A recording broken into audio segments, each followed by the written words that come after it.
페이지 95페이지. 예, 유형자산 취득과 처분. 예, 유형자산 취득하면 유형자산 들어오고, 예, 유형자산 처분했을 때 장부가액보다 더 받으면 유형자산 처분이, 장부가액보다 덜 받으면 유형자산 처분 손실이고요. 예, 처분할 때 예, 수수료는 처분 대가에서 차감하므로 처분 손익에 반영한다는 얘기는 예, 처분 손실에 가산하거나 처분 이익에서 차감하거나 이런 얘기고요. 처분할 때 수수료는 예, 수수료 비용 처리하지 않고 예, 수수료가 발생하는 만큼 돈이 덜 들어오겠죠. 덜 들어오니까 처분 손실이 커지거나 처분 이익이 작아지거나 이런 뜻이고요.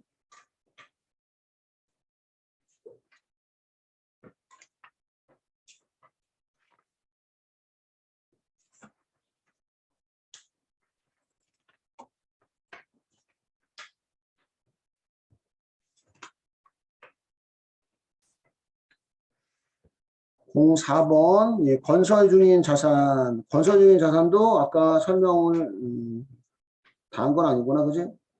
예, 건설 중인 자산. 건물을 신축하는 경우 건물이 완성되어 인수할 때까지 지급하는 예, 공사대금의 전부를 건설 중인 자산 계정으로 처리했다가 건물이 완성되면 건물 계정에 대체합니다. 건물을 신축하는 경우 또는 예, 건물이 완성되어 인수할 때까지 지급하는 공사대금 전부를 건설 중 계정을 처리했다가 건물이 완성되면 건물 계정에 대체를 하고 건물 등을 취득하기 위해서 지급된 계약금도 선급금 계정이 아니라 건설 중인 자산 계정 처리하고요. 건물이 완공되면 건물에 대체하면 되고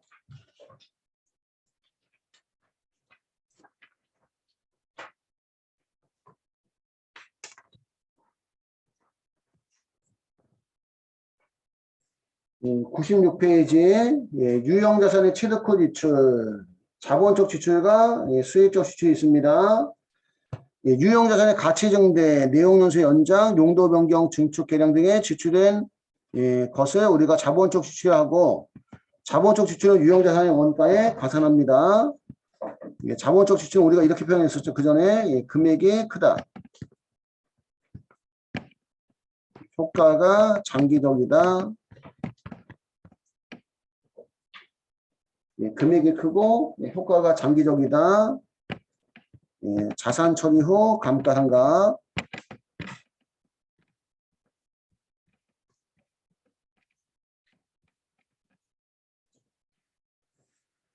수익적 지출은 원상회복 능력 유지를 위한 지출로서 단기 비용 처리합니다. 차량인 경우는 차량 유지비.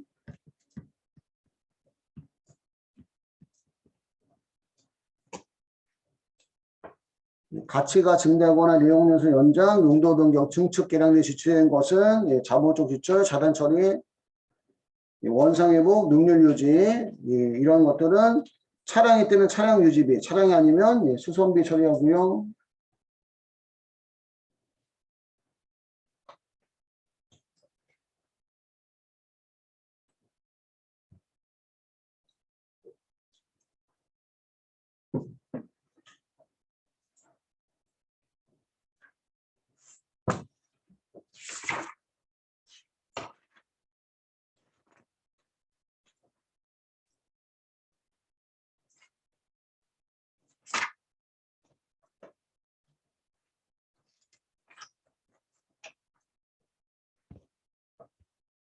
지출 판단의 오류는 문제 풀면서 보기로 하고 유형자산의 감가상각.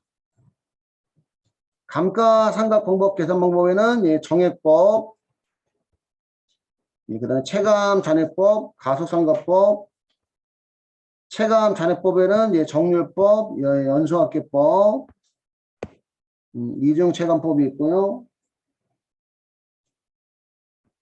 그 다음에 감가상각 방법에는 정액법, 체감법, 생산량, 비례법이 있습니다.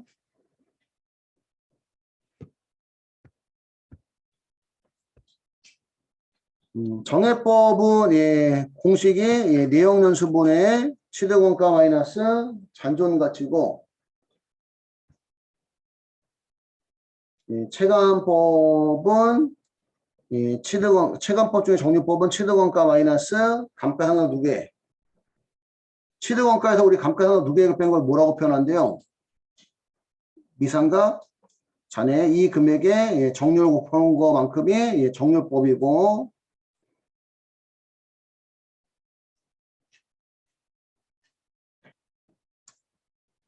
공식을 외우시면 될 것 같고요. 연수합계법.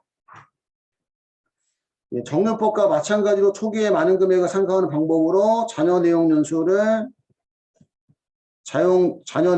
연수합계로 나누어 계산된 상각률을 감가상각 대상 금액으로 감가상각 대상 금액에 곱해주는 방식이 연수합계법입니다. 연수합계법 지금 내용 봐서는 문제를 풀어봐야지 이해가 갈 것 같고요. 여러분들은 공식이 나오는 거야. 97페이지. 97페이지 보시면 연수합계법의 공식은 취득원가에서 잔존가치를 빼고 내용연수의 합계에서 해당 내용연수로 상각한다는 얘기입니다. 그 연수합계법은 저 내용연수를 합해야 되다 보니까 시험에서 보통 나오는 내용연수가 5년 넘는 건 안 나와요. 그 만약에 내용연수가 예를 들어서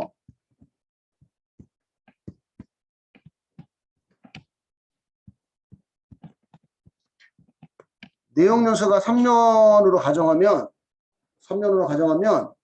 내용연수의 합계는 3년, 2년, 1년에서 6년이 내용연수의 합계예요.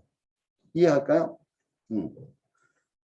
그래서 첫 번째 연도에는 6분의 3을, 두 번째 연도에는 6분의 1을, 세 번째 연도에는 6분의 1을 이렇게 생각하는 게 우리가 무슨 법? 연수 합계법이라 얘기합니다. 그러니까 내용연수의 합계라는 것은 내용연수가 3년이면 1년, 2년, 3년 이거 다 더한다는 얘기야. 그럼 1, 2, 3을 다 더하면 6이고 첫 번째 연도에는 6분의 3, 두 번째 연도에는 6분의 2, 세 번째 연도에는 6분의 1을 생각한다는 얘기고 그 다음에 이중체감법. 이중체감법은 정해법의 배법이라고도 하고 정해법에 의한 상각률의 2배로 적용해서 감가상각비를 계산하는 방법입니다. 감가상각비는 원래가 미상각 잔액에다가 상각률을 곱하는 건데 이중체감법의 상각률은 내용연수분의 1 곱하기 2란 얘기예요. 2. 그러니까 뭐 예를 들어서 이런 얘기죠. 내용연수가 5년이다. 내용연수가 5년이면 1 나누기 5 하면 20%죠. 1 나누기 5 하면 20%잖아. 그지? 근데 이중체감법은 여기가 5분의 1이 아니라 5분의 2가 온다는 거. 5분의 2. 5분의 2가 오면 여기가 40%가 된다는 얘기지. 그러니까 정해법 상각률의 배법 2배다 이런 얘기입니다. 여기 내용연수분의 1 곱하기 2라는 얘기는 결국 내용연수분의 2라는 얘기예요. 내용연수분의 2. 이것도 아마 제가 볼 때는 공식 우선 외우고 문제를 풀어봐야 이해갈 것 같고요. 생산량 비례법은 강산업이나 산림업에서 일정 기간 동안의 체벌량 등에 의해서 상가격을 계산하는 방법으로 취득원가에서 잔존가치 뺀 금액에 예정 총 생산량에서 실제 생산이 차지하는 비율만큼 상각하는 방법이 생산량 비례법. 어떻게 보면 가장 합리적인 방법이고요.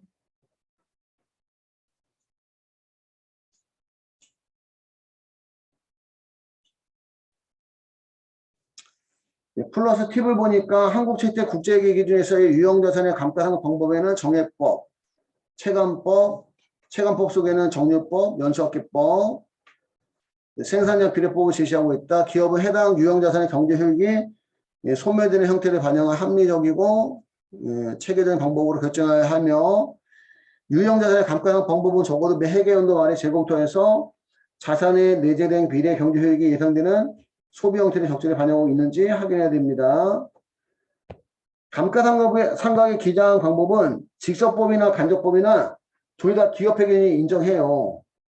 직접법은 해당 자산 계정의 대변에 기입해서 차감시키는 방법이고 간접법은 자산가에도 직접 차감하지 않고 해당 자산에 대한 평가 계정에 감가상각 누계액 계정을 설정해 처리하는 방법입니다. 우선 여기까지 본 내용 가지고 뒤에까지 나갔다 하려면 너무 양이 많을 것 같아서 많지 않나? 그냥 마저 보고 할까? 그냥 마저 보고 할게요. 지금 여기 애매해. 좀 약간.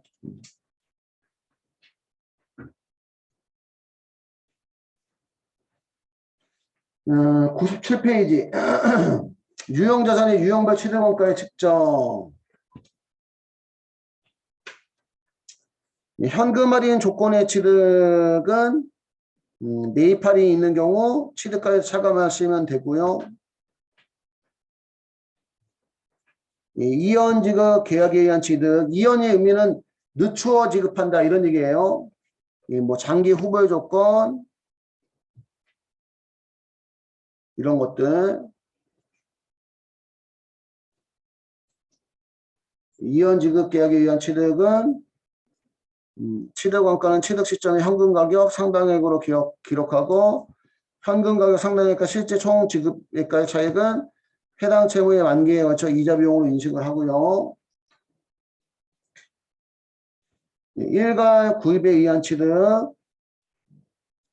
일괄 구입해서 개별자산 취득원가를 알 수 없을 때에는 일괄 구입 가격을 개별 자산의 상대적 공정가치에 비례해서 배분해 주시면 되고요.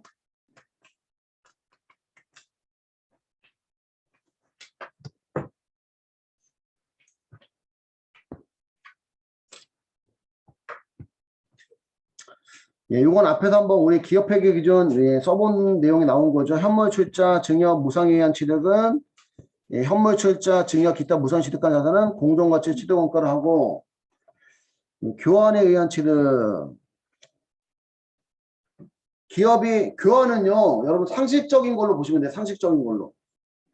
기업이 현재 보유하고 있는 유형자산과 동종 또는 이종의 유형자산을 교환해서 취득하는 경우가 있다. 한국채택 국제회계 기준에서는 기준의 제1016호에서는 다음과 같이 취득원가를 결정하도록 하고 있다. 상업적 실질이 있는 경우, 상업적 실질이 없는 경우. 상업적 실질이 있는 경우는 자산 처분 손익을 인식한다는 얘기입니다.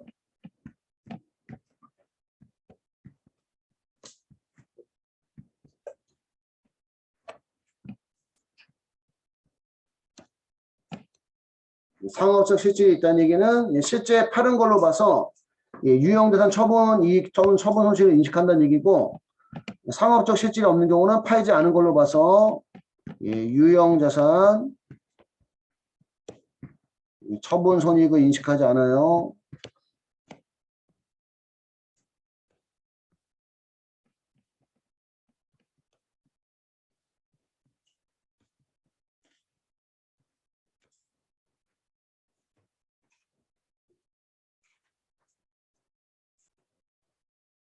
상업적 실질이 있는 경우 요 1번을 우리가 이종교환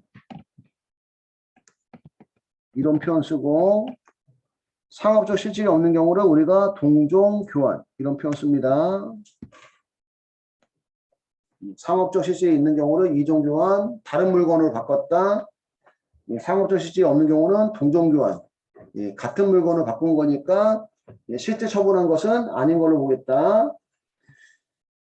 취득원가의 측정 기준, 상업적 실질이 있는 경우는 제공한 자산의 공정가치를 취득원가로 하고, 예외적으로 취득한 자산의 공정가치가 더 명백한 경우는 취득한 자산의 공정가치를 취득원가로 하고, 교환 대상 자산의 공정가치 신뢰성이 측정할 수 없는 경우는 제공한 자산의 장부 금액을 예, 취득 원가로 합니다. 상업적 실질이 있는 경우는 처분손익을 인식을 하고요. 예, 상업적 실질이 없는 경우는 처분손익을 인식하지 않고, 처분이익은 장부가액보다 더 받으면 처분이익이고 장부가액보다 덜 받으면 처분손실이죠. 근데 상업적 실질이 없는 경우는 처분손익을 인식하면 안 되다 보니까 제공한 자산의 장부금액을 적어줘야지만 취득원가로 제공한 자산의 장부금액을 적어줘야지만 처분이익과 처분손실이 나오지 않아요. 조금 이게 말로 표현되어 있고 분계를 안 풀어봐서 좀 헷갈릴 수는 있습니다.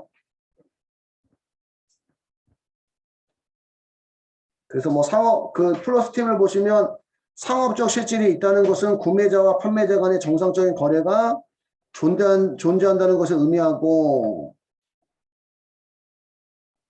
상업적 실질이 있는 교환 거래는 기능이나 성질이 서로 다른 자산의 교환이고, 예, 기능이나 성질이 서로 다르다는 얘기는 이종교환 얘기하는 거고요. 경제적 실질의 변화가 있으므로 자산의 교환을 구자산의 처분을 보고 처분선을 인식하고, 상업적 실질이 없는 교환 거래는 동일한 기능이나 성질을 갖는 자산의 교환이므로 구자산의 사용가치가 완료되었다고 보는 것이 아니라 계속 진행 중인 것으로 본다. 따라서 상업적 실질이 없는 교환은 사실상으로 보면 교환이지만 경제적 실질의 변화가 없으므로 회계상으로는 교환을 보지 않기 때문에 교환으로 취득한 자산의 취득원가는 공정가치로 인식할 필요가 없고 처분손익도 인식할 필요가 없어요. 잘 이해가 안 가는 것들 우리가 문제 통해서 이해할게요. 이 문제를 또 풀어봐야지만 이해가 가는 것들이 있어. 손상 차손. 우리 손상은 한번 그때 설명했었죠, 그지? 그 자동차 갖고 설명했었잖아요, 그지? 일반적으로 우리 파손해손되는 게 예, 손상입니다. 여기서는 이렇게 표현하고 있느냐? 이렇게 표현하고 있네. 기업이 보유하고 있는 유형자산의 시장 가치가 급격히 하락하거나 진부화되어 유형자산의 미래 경제적 효익이 현재 보유하고 있는 유형자산의 장부금액에 미달하는 징후가 있을 때는 해당 유형자산에 대해서 손상검사를 실시해서 유형자산의 해수가능액을 측정하고 해당 자산의 해수가능액이 장부금액에 미달하는 경우 해수가능액을 유형자산의 장부금액으로 계산함과 동시에 그 차액은 자산으로 계산할 수 없으므로 손상 차손으로 해서 단계 손실로 처리한다. 우리 시험만 가지고 보면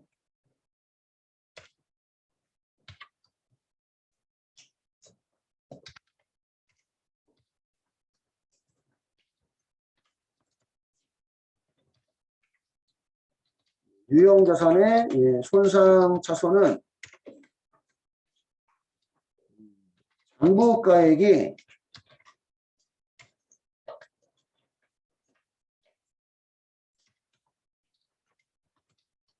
해수가능액보다 큰 경우예요. 예를 들어 장부가액은 1,000만 원인데 해수가능가액이 800만 원밖에 안 된다면 200만 원만큼 무슨 차손을 손상 차손을 인식한다는 얘기입니다. 그럼 자산이라는 것은 미래의 경제적 효익, 수익을 창출해서 재산을 증가시킬 수 있는 능력이잖아. 자산이, 그지? 자산은 수익을 창출해서 우리 회사의 재산을 증가시킬 수 있는 능력을 우리가 자산이라고 하는 겁니다. 근데 장부가액은 1,000만 원인데 이 자산을 갖고 운영을 해도 앞으로 회수할 수 있는 금액은 얼마밖에? 800만 원밖에 안 된다면 이만큼 자산 효력이 없다는 얘기지. 그럼 200만 원을 무슨 차손으로? 손상? 차손으로 인식을 하라는 얘기입니다. 그리고 회수가능가액은 둘 중에 큰 금액을 회수가능가액으로 해요.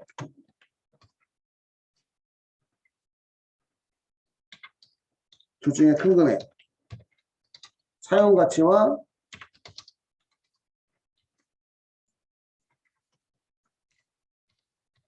손실현 가치. 항상 손실현 가치는 이제 추정 판매가에서 추정 판매비를 뺀 금액이고, 사용 가치는 사용 가치에 대한 현재 가치. 만약에 어떤 기계 장치를 사용하면 수익 창출이 되는데 그 수익 창출하는 금액의 현재 가치가 사용 가치고, 손실현 가치는 이거를 이제 영업 활동에 안 쓰고 처분한 다음에 받을 수 있는 금액. 그 둘 중에 큰 금액이 회수가능가액으로 해서 장부가액하고 비교해서 회수가능가액이 장부가액에 미달한다면 미달하는 금액은 무슨 차손으로 우리가 손상 차손으로 인식을 해야 된다는 얘기입니다.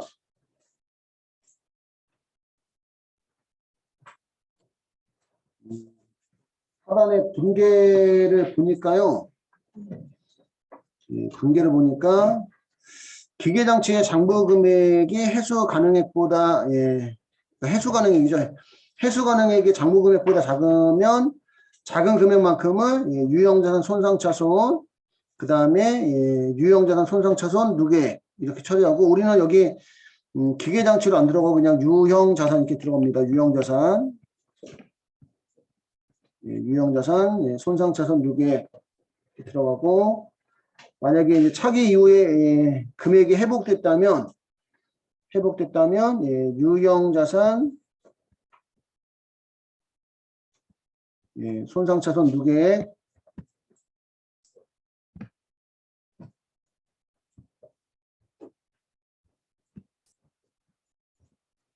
대변의 손상차손 누계액 한입 이렇게 해계 처리하고요. 실제 시험에서 이렇게 한입된 경우는 제 기억에는 없어요. 한입된 문제가.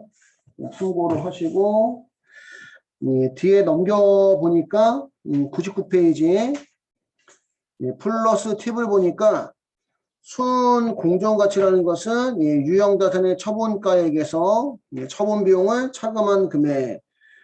여기 이제 순 공정가치라고 나왔는데 이건 이제 다른 말로 얘기하면 순실현 가치,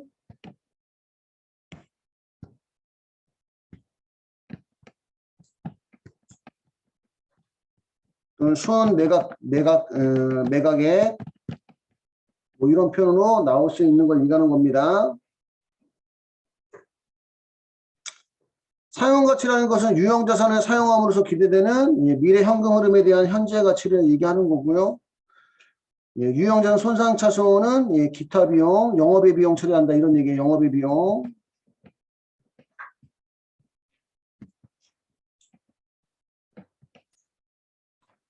손상차손 누계액은 유형자산에 대한 차감적 평가 계정이고, 차기 이후에 손상차손을 인식한 자산이 회복된 경우는 손상차손을 인식하기 전에 장부금액을 한도로 해서 손상차손 누계액을 한입시켜요. 기타 수익이라는 얘기는 영업의 수익 얘기하는 거죠. 영업의 수익.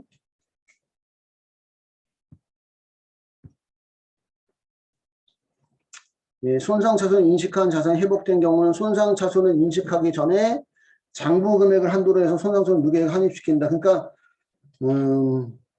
결국은 그 전에 인식한 유형자산 손상차손 누계액 범위 내에서만 한입이 이루어진다. 이런 뜻으로 보시면 되고요. 원가 모형과 재평가 모형. 원가 모형과 재평가 모형은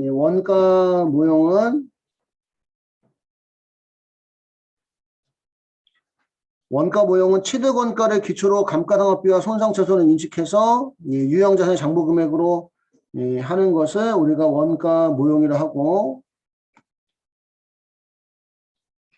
재평가 모형은 공정가치가 변동하면 유형자산 현재 공정가치로 재평가하고, 재평가 금액을 장부금액으로 하고, 재평가 금액을 장부금액으로 해서 감가상각하고 손상차손을 인식하는 방법이다. 이렇게 보시면 될 것 같아요.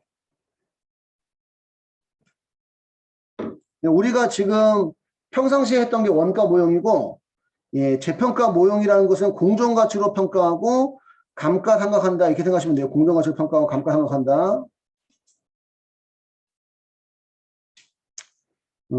얘가 나왔죠. 얘가 토지 장부금액 200만 원인데 공정가치가 300만 원이면 예, 토지가 증가하고 대변의 재평가 잉여금 처리하는데 이 재평가 잉여금이 기타 포괄 손익 누구에게요?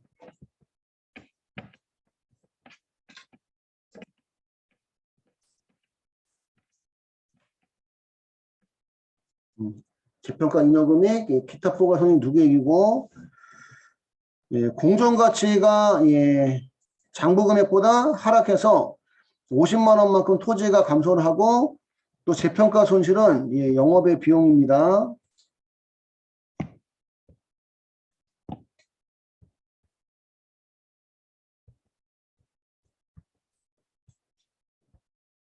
가격이 오른 것은 기타 포괄 손익 누구에게 인식하고 가격이 내린 것은 예, 단기 예, 비용 처리합니다. 영업의 비용 그런 부분이 조금은 헷갈릴 수가 있고요. 여러분들